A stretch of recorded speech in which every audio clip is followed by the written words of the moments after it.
साल 2008, आज से ठीक 15 साल पहले इंडिया के सी बॉर्डर पर कुछ मछुआरे एक खास किस्म की मछली के शिकार पर निकले थे। देखते ही देखते ये मछुआरे पाकिस्तानी सी बॉर्डर के काफी नजदीक पहुंच चुके थे। इससे पहले वो कुछ समझ पाते और अपनी बोट वापस मोड़ पाते, इन्हें एक दूसरी बोट नजर आती है। उन्हें लगा कि बोट में सवार लोगों को शायद किसी तरह की मदद की जरूरत होगी, तो इन्होंने इंतजार किया उस बोट के करीब आने का। लेकिन यही इनकी सबसे बड़ी गलती थी और इस गलती का खामियाजा सिर्फ इन्होंने ही नहीं बल्कि पूरे देश ने भुगता।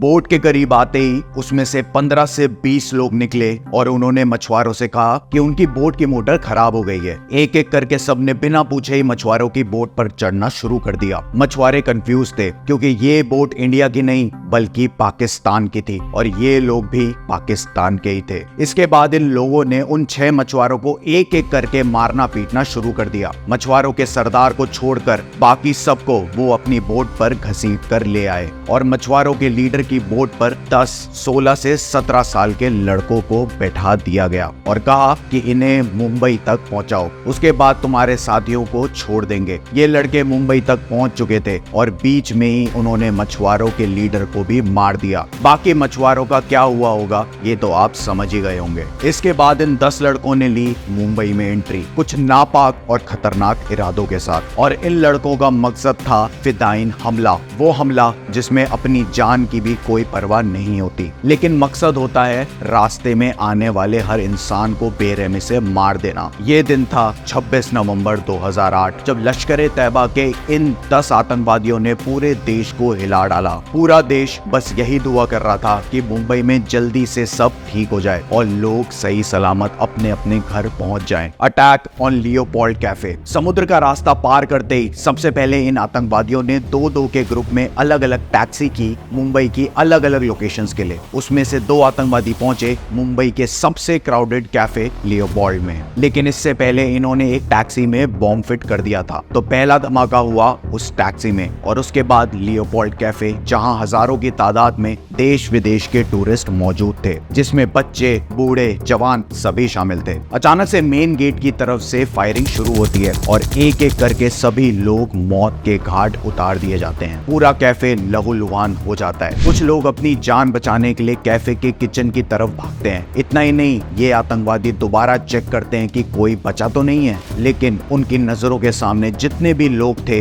वो सब मर चुके थे। जहां एक तरफ लियोपोल्ड कैफे की सिचुएशन संभालने के लिए पुलिस के कुछ कांस्टेबल पहुंचे, तो वहीं दूसरी तरफ दूसरा हमला छत्रपति शिवाजी टर्मिनल में हो चुका था, जहां न जाने कितने भारतीय लोग लाखों की तादाद में रोजाना ट्रैवल करते थे और यहाँ भी मौत का वही मंजर शुरू हुआ। पहले आतंकवादियों ने यहाँ पर ग्रेनेड से हमला किया और उसके बाद अंधाधुंध फायरिंग शुरू कर दी। कई मासूम बच्चे इस हमले में मारे गए। कई प्रेग्नेंट औरतें, आदमी, बुढ़े लोग सभी इस दहशत का शिकार बने। इन आतंकवादियों के मन में किसी के लिए कोई दया, कोई रहम नहीं था, बल्कि लोगों को तड़पता देखकर ये मुस्कुरा रहे थे। एक तरफ जहाँ ये नरसंहार चल रहा था, वहीं दूसरी तरफ Mumbai police force action mode में आ चुकी थी। लेकिन सिचुएशन को हैंडल करना बहुत मुश्किल था क्योंकि ये हमला किसी एक पर्टिकुलर जगह पर नहीं हो रहा था। इसीलिए सिचुएशन को समझ पाना बहुत ही डिफिकल्ट था कि पहले सिक्योरिटी कहां लगाई जाए। अब हमला एक और भयानक मोड़ लेने वाला था क्योंकि ये आतंकवादी सिर्फ लियोपोल्ड या छत्रपति शिवाजी टर्मिनल पर ही नहीं बल्कि मुंबई की एक ऐसी जगह को भी अपना निशाना बनाने आए थे जो दुनिया भर में मशहूर है। यहाँ हमला करने का मकसद ये जताना था कि ये लोग कुछ भी कर सकते हैं, किसी को भी मार सकते हैं और इनका अगला निशाना था था मुंबई का ताज होटल,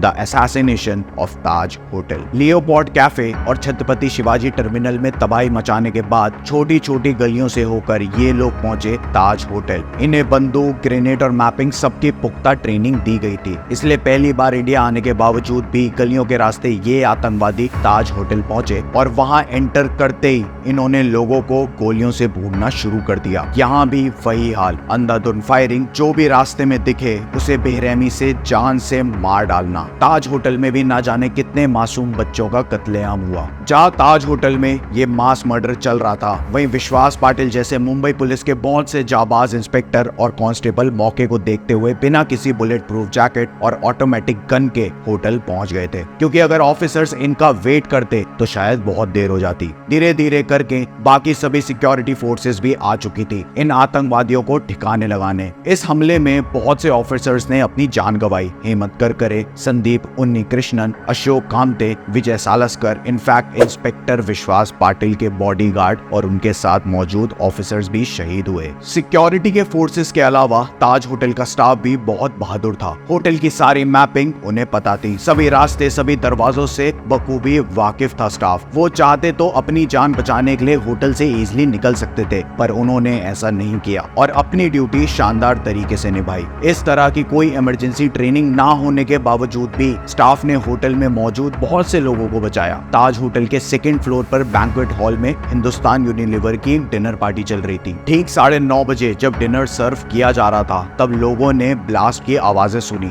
थोड़ी देर बाद सबको एहसास हो गया था कि कोई बड़ा खतरा है। इस पार्टी को होटल स्टाफ के 35 लोग हैंडल कर रहे थे और मैनेजर भी 24 साल की मलिका जगत थी। मलिका ने जल्दी से डोर लॉक किया और लोगों को टेबल के नीचे छुपने के लिए कहा। सबको मोबाइल फोन्स का यूज ना करने की सलाह दी और लाइट्स भी बंद कर दी। सब लोग चुपचाप शांति से इस हॉल के अंदर रात भर बंद रहे और इस तरह यहाँ लोगों की जान बचाई गई। इस असैसिनेशन में ATS, NSG और मुंबई पुलिस ने मिलकर होटल में मौजूद सभी आतंकवादियों को मार गिराया। इन्हें ट्रैप करना बहुत मुश्किल था, क्योंकि ताज होटल में आम पब्लिक भी थी। गलती से किसी और का कोई नुकसान ना हो, फोर्सेस को इस बात का भी ख्याल रखना पड़ रहा था। और इन आतंकवादियों को ठिकाने लगाने के बाद बचा अजमल आमिर कसाब, जो होटल के बाहर बेखौफ घूम रहा था। लेकिन पुलिस से कब तक बच पाता? पुलिस ने इसके एक साथी को मारकर अजमल कसाब को हिरासत में ले लिया। Ajmal Aamir Kasab statement. Kasab Indian officials के लिए एक इम्पोर्टेंट लीड था, जिससे इस हमले की रूट्स पता लग सकती थी, इसलिए उसे 4 साल तक कस्टडी में रखा गया। इस कॉन्स्पिरेसी के पीछे का सच जानने के लिए पुलिस ने अजमल कसाब का नार्को टेस्ट करवाया, जिसमें बहुत सारे खुलासे हुए। उसने बताया कैसे ये 10 आतंकवादी समुद्र के रास्ते से आए। इन्हें ट्रेंड करने वाली ऑर्गेनाइजेशन थी लश्कर-ए तैयबा। इन्हें भरोसा दिया गया था कि इस ऑपरेशन को अंजाम देने के बाद उनकी जिंदगी की सारी गरीबी दूर हो जाएगी, सब ठीक हो जाएगा, और अगर ये मर भी गए तो इन्हें जन्नत नसीब होगी। खैर, जन्नत का तो पता नहीं, लेकिन 4 साल बाद 21 नवंबर 2012 को येरवाड़ा सेंट्रल जेल में कसाब को फांसी दे दी गई। इन्वेस्टिगेशन के बाद पता लगा कि इस हमले की तैयारी के लिए ये 10 आतंकवादी महीनों से प्रैक्टिस कर रहे थे। सब कुछ प्री प्लान था। सिर्फ पाकिस्तान ही नहीं, बल्कि दुनिया के अलग अलग हिस्सों से इनके आका इन्हें कंट्रोल कर रहे थे। एक दूसरे से बात करने के लिए इनके पास वायरलेस सैटेलाइट फोन्स भी थे।